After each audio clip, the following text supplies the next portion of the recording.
Good morning students. आज आपके सामने +2 क्लास के subject political science chapter first राष्ट्र निर्माण की प्रमुख चुनौतियों के बारे में डिस्कस किया जाएगा। राष्ट्र निर्माण का क्या अर्थ है, इसकी प्रमुख चुनौतियां क्या है। राष्ट्र निर्माण वह प्रक्रिया है जो पूरे राष्ट्र में एकता की भावना उत्पन्न करती है।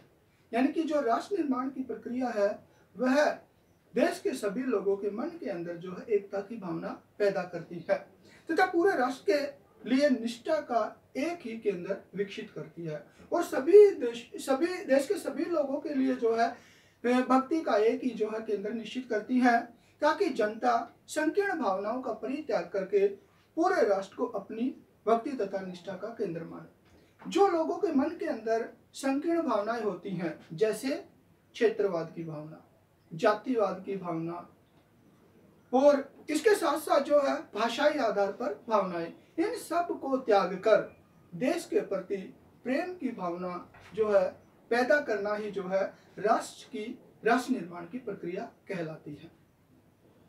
उसके पश्चात जो है चुनौतियां, राष्ट्र निर्माण के सामने क्या कुछ चुनौतियां हैं।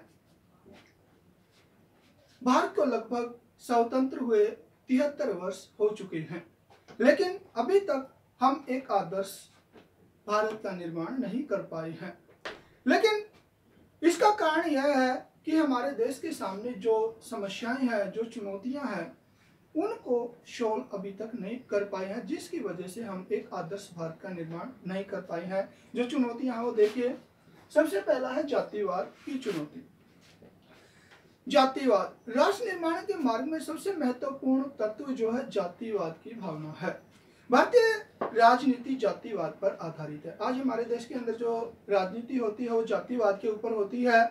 मतदान भी जातिगत भावना के आधार पर किया जाता है। जब इलेक्शन होता है उस टाइम पे जो वोट डाले जाते हैं, उम्मीदवार को ध्यान में नहीं रखा जाता, योग्य है अयोग्य है, केवल और केवल जो है जातिवाद को ध्यान में रखा जाता है। यानी कि वो केवल अपनी जाति के सदस्यों को ही वोट देते हैं। इस प्रकार की जो भावनाएं आज लोगों के मन के अंदर घर कर गई है, इस वजह से जो है अच्छे राष्ट्र का निर्माण नहीं हो पा रहा है।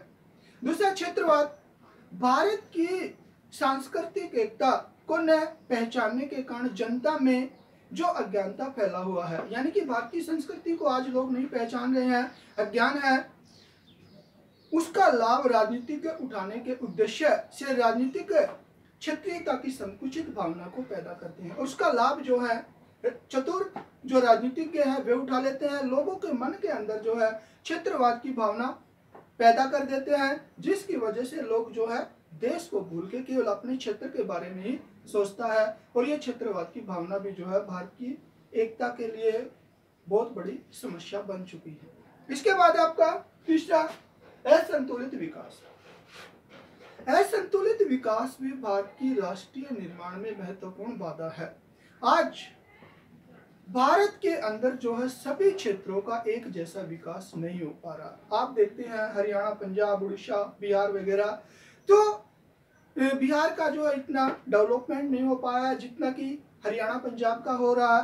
तो सरकार का दायित्व है कि सभी क्षेत्रों का जो है सही ढंग से विकास किया जाए, जिसकी वजह से जो है राष्ट्र निर्माण में बाधा न हो। तो ये जो है असंतुलित विकास भी जो है राष्ट्र के निर्माण में बहुत बड़ी समस्या है। सांप्रदायिकता, सांप्रदायिकता का मतलब है धर्म के नाम पर भेदभाव। भारत के अंदर जो है बहुधर्मी लोग रहते हैं। यहाँ अनेक लोग अलग अलग धर्मों को मानने वाले रहते हैं। वर्तमान समय में लोगों को अपने राष्ट्र की अपेक्षा धर्म को ज्यादा महत्व देते हैं, यानी कि वो भारत को ज्यादा महत्व नहीं देते हैं। हिंदू, मुस्लिम, सिख, ईसाई वो जो अपने धर्म को ज्यादा महत्व दे रहे हैं, जिसकी वजह से भी जो है धर्म के नाम पर दंगे फसाद होते हैं, जो राष्ट्र के निर्माण में बहुत ही महत्वपूर्ण बाधा पहुंचाता है। उसके बाद है गरीबी। गरीबी राष्ट्रीय एकीकरण में सबसे महत्वपूर्ण बाधा है। गरीब व्यक्ति जो है अपने और अपने परिवार का पेट पालने के लिए संघर्ष करता रहता है, यानी कि अपने परिवार के पेट पालने के लिए वो जो है कार्य में जुटा रहता है। राजनीतिक दल गरीबी के आधार पर जनता का शोषण करते हैं। जो चतुर राजनीतिज्ञ है वो जो है गरीबी के माध्यम से, गरीबी के कारण जो है इस गरीब जनता का शोषण करते हैं और गरीब लोगों का जो है वोट खरीद लेते हैं, जिसकी वजह से योग्य उम्मीदवार चुनाव में नहीं चुने जा सकते। यह भी जो है राष्ट्र के निर्माण में महत्वपूर्ण बाधा है। दोषपूर्ण शिक्षा प्रणाली।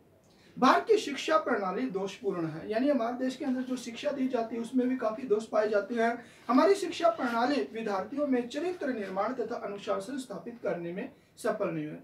तो हमारी जो शिक्षा प्रणाली है, जो विद्यार्थियों को शिक्षा दी जाती है, न तो वो विद्यार्थियों के अंदर राष्ट्रीय भावना को पैदा कर पाई है और न ही वो बच्चों के अंदर जो अनुशासन पैदा कर पाई है। हमारी जो शिक्षा प्रणाली है बच्चों के अंदर नैतिक मूल्यों का विकास नहीं कर पाई है, यानी कि बच्चों के अंदर नैतिक मूल्यों का विकास भी सही ढंग से नहीं हो पा रहा। यह भी जो है राष्ट्र के निर्माण में एक बहुत बड़ी समस्या है। अल्पसंख्यक। भारत में अनेक भाषाई धार्मिक अल्पसंख्यक रहते हैं, यानी कि हमारे देश के अंदर जिनकी जनसंख्या कम होती है उन्हें अल्पसंख्यक कहा जाता है। तो बहुत से लोग ऐसे हैं जो भाषा के आधार पर, धर्म के आधार पर अल्पसंख्यक है। कुछ धार्मिक अल्पसंख्यक असंतुष्ट है। बहुत से धार्मिक जो अल्पसंख्यक है जिनकी जनसंख्या कम है वे असंतुष्ट हैं। उनका आरोप है कि बहुसंख्यक उनकी पहचान समाप्त करना चाहते हैं और वे कहते हैं कि जिनकी जनसंख्या ज्यादा है वे हमारी पहचान को खत्म करने पर तुले हुए हैं। अल्पसंख्यकों के मन में असुरक्षा की भावना बढ़ रही है। जो अल्पसंख्यक है धार्मिक आधार पर, भाषाई आधार पर, उनके मन के अंदर जो असुरक्षा की भावना लगातार बढ़ती जा रही है। इस असुरक्षा की भावना और असंतुष्टि ने जहां धार्मिक कट्टरता को जन्म दिया, यानी कि इन्होंने जो है लोगों को धार्मिक कट्टर बना दिया है, वही राष्ट्रीय एकीकरण तथा राष्ट्र निर्माण के लिए समस्या खड़ी। और ये धार्मिक कट्टरता राष्ट्र निर्माण के लिए बहुत बड़ी बाधा पैदा हो रही है। राष्ट्रीय चरित्र का अभाव, ये भी जो है राष्ट्र के निर्माण में बहुत बड़ी बाधा है। भारत में राष्ट्रीय एकीकरण के मार्ग में एक बहुत महत्वपूर्ण बाधा यह है कि लोगों में राष्ट्रीय चरित्र का अभाव है, यानी लोगों के अंदर राष्ट्रीय चरित्र का अभाव है। बहुत कम लोग ऐसे मानते हैं जो अपने आप को भारतीय कहने पर गर्व करते हैं। प्राय लोग स्वयं को हिंदू अथवा मुसलमान, सिख, ईसाई अथवा पंजाबी, बंगाली इत्यादि समझते हैं, यानी भारतीय की अपेक्षा ये लोग अपने आप को हिंदू, मुस्लिम, सिख, ईसाई, पंजाबी, बंगाली ये सारी जो है अपने आप को मानते हैं। उनको इस बात का ज्ञान है कि वे सर्वप्रथम भारतीय हैं। उन लोगों को यह नहीं मालूम है कि वे जो हैं सबसे पहले भारतीय हैं। भारतीय होने के एहसास का अभाव ही राष्ट्रीय एकीकरण के मार्ग में बाधा डालता है। लोगों के मन के अंदर जब ये एहसास ही नहीं है कि हम भारतीय हैं तो ये एहसास भी राष्ट्रीय एकीकरण के मार्ग में बाधा है। धन्यवाद।